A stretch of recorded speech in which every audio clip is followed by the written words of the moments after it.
भारतको निजगढ नगरपालिका 8 स्थित बकेया नागमाडी सामुदायिक वन उपभोक्ता समूहको 16औं वार्षिक साधारण सभाबाट नयाँ कार्य समिति र लेखा समिति गठन भएको छ। साधारण सभाले सर्वसम्मत रूपमा शालिग्राम ढुङ्गानाको अध्यक्षतामा कार्य समिति चयन गरेको हो भने कमल सुवारको संयोजकतामा लेखा समिति गठन गरेको हो। नवनिर्वाचित कार्य समितिको उपाध्यक्षमा लक्ष्मी गौतम, सचिवमा शारदा कुमारी खड्का, कोषाध्यक्षमा कृष्ण प्रसाद खरेल र सहसचिवमा सजना उप्रेती रहेका छन्। त्यसैगरी सदस्यहरूमा अन्तरी लामा, पवित्रा कुमारी चौलागाई, मीरा कुँवर, दिनेश न्युपाने, प्रकाश श्रेष्ठ, समिता बोगटी, चित्रकुमार लामा र मजहर मन्सुर रहेका छन्। त्यसैगरी लेखा समितिको सदस्यमा नरनाथ गौतम र कमला लामा रहेका छन्। साधारण सभाले सामुदायिक वनको संरक्षण, व्यवस्थापन र दिगो उपभोगलाई अझ प्रभावकारी बनाउने प्रतिबद्धतासहित नयाँ नेतृत्वलाई जिम्मेवारी सुम्पिएको जनाइएको छ।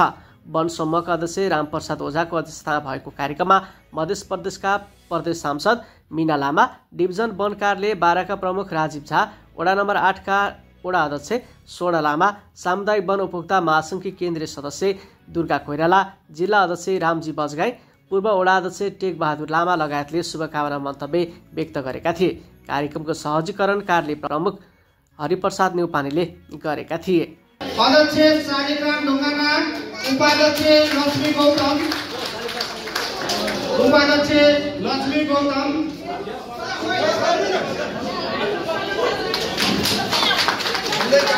सचिवमा शारदा कुमारी खड्का,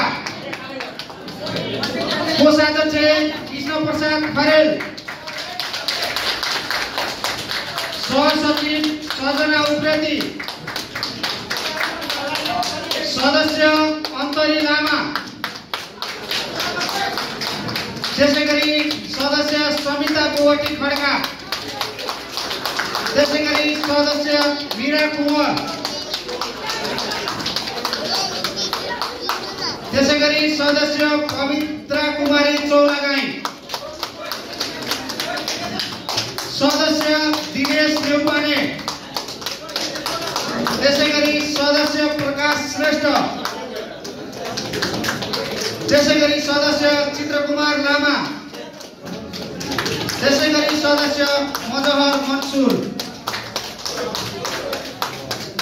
यसैगरी लेखा समिति संयोजक कमल सुवार, त्यसैगरी लेखा समिति सदस्य नरनाथ गौतम र लेखा समिति सदस्य कमला लो। एकैचोटि सहमति छ भने ताली पड्काएर नयाँ कार्य समिति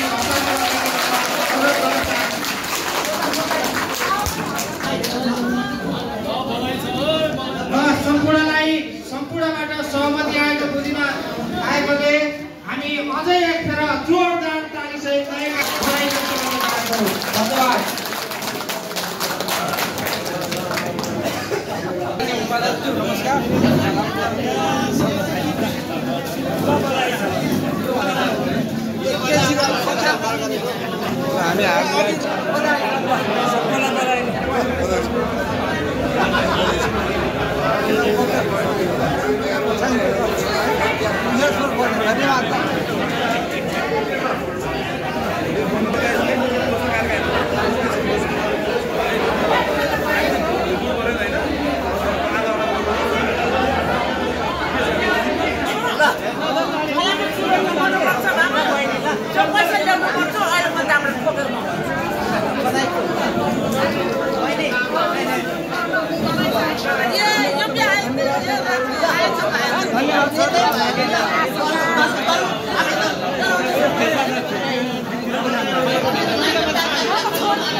रहेछ 8 नम्बर सम्मति